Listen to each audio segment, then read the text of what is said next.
जो बंदा तकवा को इख्तियार करता है, अल्लाह रब्बुल इज़्ज़त उसको दुनिया और आखिरत में इज़्ज़तों से सरफराज करता है। और जो अल्लाह के खौफ को, अल्लाह के डर को अपने दिल में नहीं बसाता, फिर पस्ती उसका मुकद्दर बन जाती है। तो अल्लाह रब्बुल इज़्ज़त ने हमें ये नेकियों का मौसम बहार दिया। ये नेकियों का मौसम बहार है। हम सब ने एक दिन अल्लाह रब्बुल इज़्ज़त के यहाँ वापस लौट कर जाना है और वहाँ पर अल्लाह रब्बुल इज़्ज़त हमसे हम कलाम होंगे, हमारा हिसाब किताब होगा और कोई अंदर तर्जमान भी नहीं होगा। अल्लाह रब्बुल इज़्ज़त क़यामत के दिन आपसे हम कलाम होंगे और कोई तर्जमान भी नहीं होगा। फिर आप सोचो कि उस दिन क्या हाल होगा जब अहकमुल हाकिमीन रब्बुल आलमीन, जो पूरी कायनात का खालिक व मालिक है, वो हमसे सवाल जवाब करेगा तो हम क्या जवाब देंगे।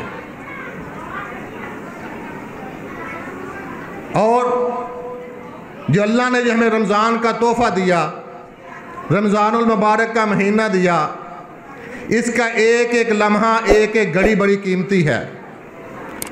लैलतुल क़द्र की आज रात है। ये तो आज तो लैलतुल क़द्र की रात है ना। जबकि इब्न माजा की रवायत है, रसूलुल्लाह सल्लल्लाहु अलैहि वसल्लम ने फरमाया कि रमज़ान की हर रात अल्लाह रब्बुल इज़्ज़त अपने बंदों को जहन्नम से बरी करता है। जब रमज़ान की हर रात और अफ्तारी के वक़्त अल्लाह रब्बुल इज़्ज़त अपने बंदों को जहन्नम से आज़ाद करता है। तो मेरे भाइयों, हम सब ने दौड़ दौड़ कर नेकियों की तरफ आना है, अपने आप को बुराइयों से बचाना है, अपने गुनाहों की माफ़ी मांगनी है, ताकि हम क़यामत के दिन कल अल्लाह रब्बुल इज़्ज़त के यहाँ जब पेश हों, जब कब्र की तरीक कोठरी हो, जब कब्र की तरीक कोठरी होगी, यही नेकियां तुम्हारे वहाँ सहारा बन जाएंगी। आज की एक एक लम्हा की नेकियां की हुई कल क़यामत के दिन भी तुम्हारे साथ खड़ी होंगी, कब्र में भी तुम्हारे साथ खड़ी होंगी। यहाँ पर कोई सहारा नहीं होगा, तुम्हारी नेक अमाल का सहारा होगा। तो नबी करीम सल्लल्लाहु अलैहि वसल्लम के सहाबा कराम वो दौड़ दौड़ कर नेकियों की तरफ आते। जब भी आप सल्लल्लाहु अलैहि वसल्लम की ज़बान अक़दस से कोई बात सुनते तो भाग एक दूसरे से बढ़ कर हिस्सा लिया करते थे। नबी करीम सल्लल्लाहु अलैहि वसल्लम फरमाते हैं, कहते हैं कि मैंने ख्वाब देखा। रसूलुल्लाह सल्लल्लाहु अलैहि वसल्लम, अम्बिया की ख्वाब भी अल्लाह की वही होती है, वो काबिल हुज्जत होती है। तो रसूलुल्लाह सल्लल्लाहु अलैहि वसल्लम कहते हैं कि मैंने ख्वाब देखा कि क़यामत बर्पा हो चुकी है। क़यामत के मैदान में मैं खड़ा हूँ। मैं क्या देखता हूँ कि एक नबी खड़ा है, उसके साथ कोई भी उम्मती नहीं, वो अकेला खड़ा है। तबलीग की कोई ईमान ही नहीं लाया, कोई मुसलमान नहीं हुआ। उन्होंने अपना हक अदा किया। क़यामत के दिन वो अकेले खड़े हैं। आगे देखा, एक नबी है, उसके साथ दो उम्मती हैं। आगे बढ़े, एक नबी देखा, उसके बाद चंद उम्मती हैं। फिर आगे देखा, एक कसीर तादाद में उम्मत है। अल्लाह के रसूल ने कहा है, जिब्रील अमीन, ये मेरी उम्मत है। कहा अल्लाह के रसूल, ये आपकी उम्मत नहीं है। कहा इतनी बड़ी तादाद में? मैं तो समझा था ये मेरी उम्मत है। कहा अल्लाह के रसूल, ये आपकी उम्मत नहीं है, बल्कि आपकी उम्मत में 70,000 लोग ऐसे होंगे जो बगैर हिसाब किताब के जन्नत में जाएंगे। ये तो थोड़े लोग हैं, वहाँ तो 70,000 तो वो हैं जो बगैर हिसाब किताब के जन्नत में जाएंगे। तो रसूलुल्लाह सल्लल्लाहु अलैहि वसल्लम फरमाते हैं कि 70,000 तो बहुत थोड़े हैं जिब्रील। अल्लाह रब्बुल इज़्ज़त ने कहा, ऐ नबी परेशान ना हो, वो रहीम नबी, वो करीम नबी, जिसको अपनी उम्मत की फ़िक्र, हर हाल में अपनी उम्मत की फ़िक्र, जो उम्मत के साथ इतना शफीक है कि जिसने फरमाया है मेरी उम्मत के लोगों, मैं तुम्हें पुश्तों से पकड़ पकड़ कर जहन्नम से कहता हूँ और तुम मुझसे पुश्त छुड़ा कर जहन्नम की तरफ जाते हो। सही हदीस। आप सल्लल्लाहु अलैहि वसल्लम ने फरमाया मैं पुश्त से पकड़ पकड़ कर तुम्हें खींचता हूँ, जहन्नम से बच जाओ, ये जहन्नम का रास्ता है। इतना करीम और रहीम रब्बी। जब क़यामत का दिन होगा, सारे अंबिया रब्बे नफ्सी रब्बे नफ्सी रब्बे नफ्सी, हमारे नबी ख़ातमुन नबीयीन इमामुल अंबिया जनाब मोहम्मद रसूलुल्लाह सल्लल्लाहु अलैहि वसल्लम वो कह रहे होंगे रब्बे उम्मती रब्बे उम्मती रब्बे उम्मती। तो कहा अच्छा ऐ मेरे पैगंबर परेशान ना हो। अच्छा फिर क्या आप खुश हैं कि 70,000 बगैर हिसाब किताब से, जिनसे कोई पूछ गूछ नहीं होगी, वो जन्नत में जाएं? ये अगर थोड़े हैं ना तो फिर हर 1,000 के बदले 70,000। कैलकुलेशन कोई रियाजी का साइंसदान वो समझता वो कर ले। हर 1000 के बदले 70,000, ये बगैर हिसाब किताब के जन्नत में जाएंगे। रसूलुल्लाह सल्लल्लाहु अलैहि वसल्लम ने बात बतलाई, घर तशरीफ़ ले गए, वापस आए, दूसरी नमाज का वक़्त हो चुका, देखा मेरे सहाबा का जमघट वैसे के वैसे बैठे हैं। जैसे बात सुनी, जो जो जहाँ बैठा था अपनी नशिस्त पे उसी तरह वही बैठा है, कोई उठ के घर नहीं गया। वापस तशरीफ़ लाए, कहा मेरे सहाबा वैसे ही बैठे हो, क्या मामला है, घर नहीं गए? कहा अल्लाह के रसूल हम सोचो विचार में थे कि ये 70,000 जो बगैर हिसाब किताब के जन्नत में जाएगा, ये कौन लोग होंगे? ये पहले नबियों की उम्मतों में होंगे, आपके जो साथी हैं जो पहले ईमान लाए वो होंगे, कौन होंगे? आपके सहाबा होंगे। फरमाया वो 4 काम नहीं करते होंगे, दाग नहीं लगाते होंगे, फाल नहीं निकालते होंगे, और हमेशा अल्लाह पे तवक्कल करते होंगे, दम नहीं करवाते होंगे। वो होंगे जो इन चीज़ों पे अमल करेंगे, अल्लाह पे तवक्कल करेंगे। इतने में एक सहाबी उठे, अकाशा रज़ी अल्लाह ताला। अब बात सुनने वाली है, गौर तलब है। अकाशा रज़ी अल्लाह ताला अन्हु मजमे से उठे, बाकी भी सहाबा बैठे हुए हैं, वो सबसे पहले उठे। कहा अल्लाह के रसूल दुआ कीजिए कि अल्लाह मुझे उन 70,000 में कर दे। तो रसूलुल्लाह सल्लल्लाहु अलैहि वसल्लम ने फरमाया अकाशा तुम उनमें से हो। अब अकाशा की बात सुन ली, जन्नत की बिशारत पा ली, बगैर हिसाब किताब के जन्नत में अकाशा। इतने में एक और उठा, कहा अल्लाह के रसूल मुझे भी उनमें से बिशारत दीजिए। फरमाया अकाशा तुम पे बाजी ले गया। बात ये बाजी लेने की कि जन्नत का नाम सुना, अकाशा फौरी उठ पड़ा। जिसने थोड़ी सी देर की वो पीछे रह गया। हालांकि सहाबी रसूल है, जनती है, लेकिन क्या नबी करीम की ज़बान अक़दस से जिसका नाम लेके जन्नत की बिशारत मिल जाए उसके नसीब के क्या कहने। कहा अकाशा तुम पे बाजी ले गया। तो बात यहां से है कि दौड़ के आना है, नेकियों की तरफ बढ़ चढ़कर हिस्सा लेना है। जब नेकी का मामला आए, जन्नत की बात हो, बढ़ चढ़कर अपने आप को पेश कर दो।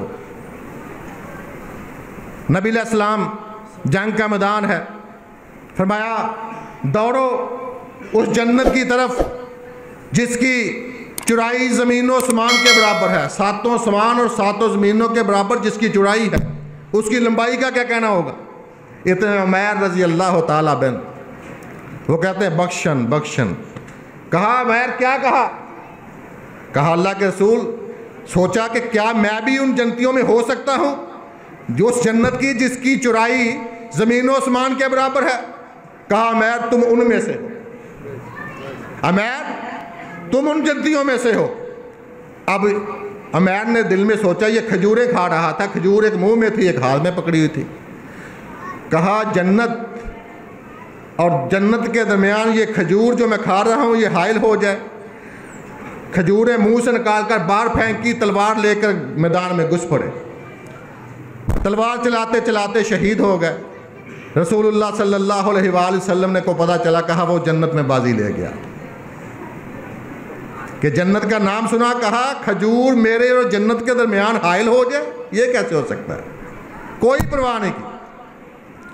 रसूलुल्लाह सल्लल्लाहु अलैहि वसल्लम जब भी कोई बात करते, एक दिन आप तशरीफ़ फरमाए, कहा कोई ऐसा बंदा जो जब मुझे एक चीज़ की ज़मानत दे दे, मैं मोहम्मद उसको जन्नत की ज़मानत देता हूँ।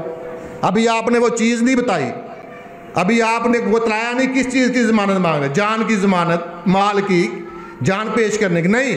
अबू ज़र गफ़ारी रज़ी अल्लाह ताला अन्हु खड़े, कहते अल्लाह के रसूल मैं हूँ। खड़े हो गए। जानते अबू ज़र गफ़ारी को? अबू ज़र गफ़ारी नबी करीम सल्लल्लाहु अलैहि वसल्लम के जलीलुल क़द्र सहाबी। ये खड़े हो गए। ये जंगे तबूक के मौके पे थोड़ा सा पीछे रह गए थे, कुछ मुनाफिकीन भी रह गए थे, लेकिन ये मुनाफिकीन में नहीं से ये सही नबी करीम सल्लल्लाहु अलैहि वसल्लम मोमन सहाबा थे। ये पीछे से आ रहे हैं, सहाबा बैठे हुए हैं, रसूलुल्लाह सल्लल्लाहु अलैहि वसल्लम भी तशरीफ़ फरमा है। अल्लामा इब्न क़य्यम ने यह वाक़या नकल किया है अपनी ज़ादुल माद में। तो कहते हैं रसूलुल्लाह सल्लल्लाहु अलैहि वसल्लम की बड़ी ख्वाहिश कि जो सहाबा पीछे रह गए हैं वो वापस आप मुझसे आ मिले। कुछ तो मुनाफिकीन बहाना करके पीछे रह गए। दूर से देखा, पूछा साहबा कौन आ रहा है, ये बड़ी दूर आ रही है, कोई ऊँट पर अकेला सवार आ रहा है। कहा मालूम होता है अल्लाह के रसूल ये अबू ज़र गफ़ारी आ रहे हैं। कहा जिस दिन पैदा हुआ था उस दिन भी अकेला था, आज आ रहा है अकेला आ रहा है, जिस दिन इसकी मौत वाक़या हुई उस दिन भी अकेला दुनिया से जाएगा।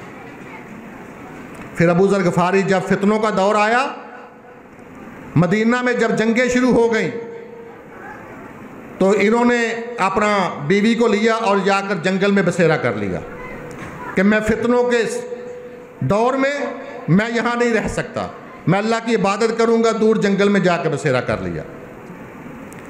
अब ये जंगल में चले गए, रहने लग गए, वहाँ नमाजें अपना जो भी ज़िक्र ज़कार करते अपना ज़िंदगी बसर कर रहे हैं। गुज़रते गुज़रते इनकी मौत का वक़्त करीब आ गया। जब इनका वक़्त करीब आ गया, इनकी बीवी पास थी, रोने लगी, परेशान थी। पूछा क्यों रोती हो?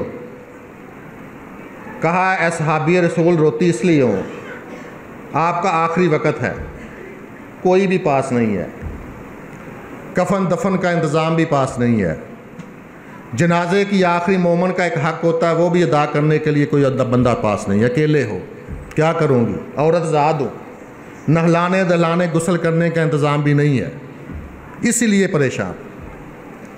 ये कहने लगे अगर तू परेशानी और अपने गम को हल्का करे तो मैं तुम्हें नबी अलैहिस्सलाम की एक हदीस सुनाता हूँ, सुनने वाली बात है।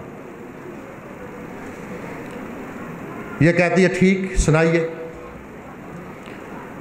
ये कहने लगे एक महफिल में हम चंद सहाबा थे, रसूलुल्लाह सल्लल्लाहु अलैहि वसल्लम के पास बैठे थे। तो आप सल्लल्लाहु अलैहि वसल्लम ने फरमाया तुम में एक शख्स ऐसा है जिसकी मौत जंगल में होगी, तुम में एक शख्स ऐसा है जिसकी मौत जंगल में होगी और मुसलमानों की एक जमात उसका जनाजा पड़ेगी। जितने मेरे साथी साथ बैठे थे सब फौत हो चुके हैं, किसी की मौत बियाबान जंगल में नहीं हुई, सिर्फ मैं बाकी बचा। तुम ऐसा करना, जब मेरी रूह परवाज हो जाए मेरी मैयत को घसीट कर रास्ते पे कर देना, कोई मुसलमानों की जमात आएगी जनाजा करा देगी। उसने कहा ठीक।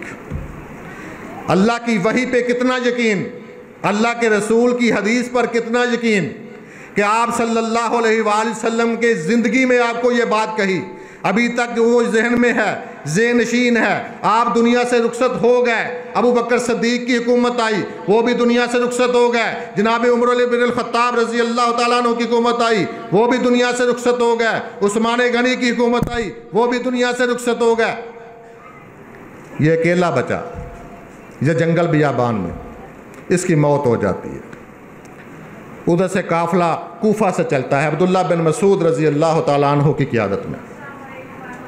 वो काफ़िला चलता चलता इस मकाम पर उसी दिन पहुंचता है जिस दिन इनकी मौत वाक़या होती है। जिस दिन ये दुनिया से रुखसत होते हैं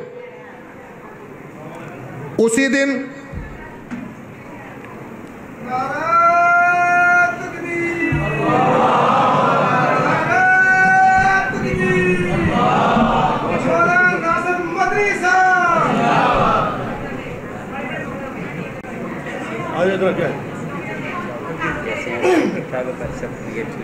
ये काफिला चलता है अब्दुल्ला बिन मसूद की क़ियादत में। ये मौके पर पहुंचता है। अब्दुल्ला बिन मसूद कहते हैं कि मैं मकूफा से मदीना आता जाता रहता हूं, तो इधर नबी अलैहिस्सलाम के एक सहाबी अबू ज़र रहते हैं, उनका पता करो, उनसे मेल मुलाकात हो जाए, उनसे मुलाकात करके आगे चलते हैं। ये गए, कुछ सहाबा तलाश करते करते झोंपड़ी पे पहुंचे। झोंपड़ी का दरवाज़ा खटखटाया, कहा कौन? अंदर से एक खतून की आवाज़ आई। कहा मैं खतून हूँ। कहा कोई मर्द घर में है तो उसको भेजो। कहा मर्द था, नबी का सहाबी था, नबी का यार था, साथी था, अबू ज़र उसका नाम था, वो अभी अभी फौत हो गया। कहा बीबी पर्दा करो, इसकी मैयत को हमारे वाले कर दो। सहाबा की जमात ने मैयत को लिया, गुस्ल किया, कफन दफन का इंतज़ाम किया, उसका जनाजा पढ़ाया, वहीं पे दफन कर दिया। ये वो सहाबी हैं। रसूलुल्लाह सल्लल्लाहु अलैहि वसल्लम ने फरमाया कि जो मुझे इस बात की ज़मानत दे, अभी आपने वो बात नहीं बतलाई। कहा ए अबू ज़र, जब तक तू जिंदा रहेगा कभी किसी के सामने हाथ नहीं फैलाएगा, इस चीज़ की ज़मानत दे। वो कहते हैं जब तक जिंदा रहे कभी किसी के सामने हाथ नहीं फैलाया। एक दिन अपने घोड़े पर सवार हुए, लाठी हाथ में पकड़ी हुई थी, लाठी नीचे गिर गई, घोड़े से नीचे उतरे, लाठी को अपने हाथ में पकड़ा। दोस्तों ने कहा, साहबा ने कहा कि आप हमें कह देते, हम लाठी पकड़ा देते। कहा मैंने रसूलुल्लाह से वादा किया था कि जब तक जिंदा रहूंगा कभी किसी के आगे हाथ नहीं फैलाऊंगा, और मुझे मोहम्मद रसूल ने जन्नत की जमानत दी थी। ये सहाबा का ईमान है, ये सहाबा का ईमान है। हाथ खड़े करके नारा मार रहे, मियां मोहम्मद राशिद साहब, अमीर सिटी मियां मोहम्मद राशिद साहब, नारा तकबीर, मीरे जिला हाफिज अब्दुल बासा शेखपुरी, अमीर शहर का नारा मारो, अमीर शहर मियां मोहम्मद राशिद साहब। तो मेरे भाइयों, ये मेरे नबी के सहाब, जब भी कोई बात आती, जब जन्नत की बात आती, सबसे पहले ये खड़े होते। अबू दादा रज़ी अल्लाह ताला अन्हु का वाक़या एक मशहूर है, मुस्नद अहमद में ये रवायत आती है। वो कहते हैं कि मेरा एक पड़ोसी था, वो मुसलमान हो गया। मुझे खुशी हुई, मैं उसको अपने बाग में ले गया। मैंने अपने बाग में ले जाकर उसको कहा कि तू इस बाग में से जो दरख्त तुझे पसंद आए वो ले ले, जो शाख तना तुझे पसंद आए खजूरों का वो ले ले, मैं तुझको देता हूँ, तू उसका माल बेच, तू अपना उससे गुजर बसर कर। कहते हैं वो उसको बाग में ले गया, उसको जो पसंद आया उसने दे दिया। अगले दिन वो अपनी फैमिली को वहाँ साथ लेकर गया, अपने बच्चों को लाकर ले गया। बच्चों ने बाग में वो कोई बट्टा मार, को ये कर, वो ऐसे काम करने शुरू कर दिए। तो जब उन्होंने कहा कि ये तो मसला बाग का ख़राब होगा, वो रसूलुल्लाह सल्लल्लाहु अलैहि वसल्लम को उसको साथ पकड़ा और ले गए। कहा अल्लाह के रसूल ऐसे ऐसे वाक़या हुआ, मैंने इनको अपने बाग का एक तना दे दिया। मैंने कहा ये तेरा है, तू इससे फ़ायदा था, लेकिन अब ये मसला बनता है। तो आप सल्लल्लाहु अलैहि वसल्लम अभी कोई बात नहीं कही। आपने सल्लल्लाहु अलैहि वसल्लम ने फरमाया कि जो भी अपना हक छोड़ दे मैं उसको जन्नत की बिशारत देता हूँ। अभी वो बंदा नहीं बोला, अबू दादा रज़ी अल्लाह ताला अन्हु बोले, अल्लाह के रसूल आप मुझे जन्नत की बिशारत देते हैं, आप मुझे जन्नत के जामन होते हैं, तो मैं ये सारा बाग इसको देता हूँ। एक तना नहीं, एक दरख्त नहीं, मैं सारा बाग इसको देता हूँ। घर आया, घर आकर अपनी बीवी को कहा कि मैंने बाग का सौदा कर लिया, बाग को खाली कर दे। कहा किससे किया? कहा मैंने अल्लाह के रसूल से सौदा किया और जन्नत के बदले में किया। कहा तो बहुत अच्छा सौदा किया, बहुत सस्ता सौदा कर लिया, तूने जन्नत के बदले में बाग दे दिया और गारंटी मोहम्मद रसूलुल्लाह सल्लल्लाहु अलैहि वसल्लम की है। बाग खाली कर दिया, बाग उसको दे दिया। अगले दिन नबी अलैहिस्सलाम ने फजर की नमाज़ पढ़ाई। फजर की नमाज़ पढ़ाने के बाद रसूलुल्लाह सल्लल्लाहु अलैहि वसल्लम ने अपने चेहरा अक़दस को सहाबा की तरफ किया। कहा ए सहाबा, आज रात मैंने एक ख्वाब देखा। कहा मुझे जिब्रील अमीन सैर कराने ले गया जन्नत की, मुझे जन्नत की सैर कराई। मैं जन्नत की सैर करते करते थक गया। मैंने कहा ए जिब्रील अमीन मैं थक गया हूँ, आज के लिए इतनी ही सैर काफ़ी है। तो जिब्रील अमीन ने कहा अल्लाह के रसूल, ये जो मैंने जन्नत तुम्हें दिखलाई है ना, ये अल्लाह रब्बुल इज़्ज़त ने अबू दादा और उम्मे दादा को दे दी। आप सल्लल्लाहु अलैहि वसल्लम ने बुलाया सहाबा में, कहा अबू दादा कहाँ है? अबू दादा को पास बुलाया। कहा अबू दादा आज मैंने ख्वाब में तेरी जन्नत का नज़ारा किया, मैंने थक गया, फिर फरकत तेरी जन्नत में जो अल्लाह रब्बुल इज़्ज़त ने तुझे उस बाग के बदले में तुझे और तेरी बीवी को अता की है। तो मेरे भाइयों, इस जन्नत के लिए भागना है। अभी रमज़ान का बहुत सारा हिस्सा बीत चुका है, अभी कुछ हिस्सा बाकी है। एक एक घड़ी कीमती है। लैलतुल कदर की रात है। सईदा आयशा सिद्दीक़ा रज़ी अल्लाह ताला अन्हा फरमाती हैं, आपने रसूलुल्लाह सल्लल्लाहु अलैहि वसल्लम से फरमाया कि अल्लाह के रसूल, अगर मैं लैलतुल कदर को पालूँ तो मैं क्या दुआ करूँ? फरमाया अल्लाहुम्मा इन्नका अफ़ुव्वुन करीमुन तुहिब्बुल अफ़्व फ़अफ़ु अन्ना। आप भी ये दुआ कसरत से करें, हो सकता है आज रात लैलतुल की कदर की हो। अल्लाह रब्बुल इज़्ज़त हमें रमज़ान की जो बहारें हैं वो समेटने की तौफ़ीक़ अता फ़रमाए। अब कायदीन तशरीफ़ ले आए हैं, आपके महबूब कायद अल्लामा नासिर मदनी हाफ़िज़ अब्दुल बासित साहब शेखुपुर तशरीफ़ ले आए हैं। अब मेरा ख़्याल है मुझे हायल नहीं होना चाहिए। अल्लाह रब्बुल इज़्ज़त दुआ है, अल्लाह रब्बुल इज़्ज़त हमें फ़ौत शुदगान को बख्श दे। अल्लाह रब्बुल इज़्ज़त हमारे बीमारों को शफ़ाए कामिला आजिला नसाइब अता फ़रमाए और अल्लाह रब्बुल इज़्ज़त हमें कुरान और सुन्नत पे अमल करने की तौफ़ीक़ अता फ़रमाए। वमा अलैना इल्लल बलाग।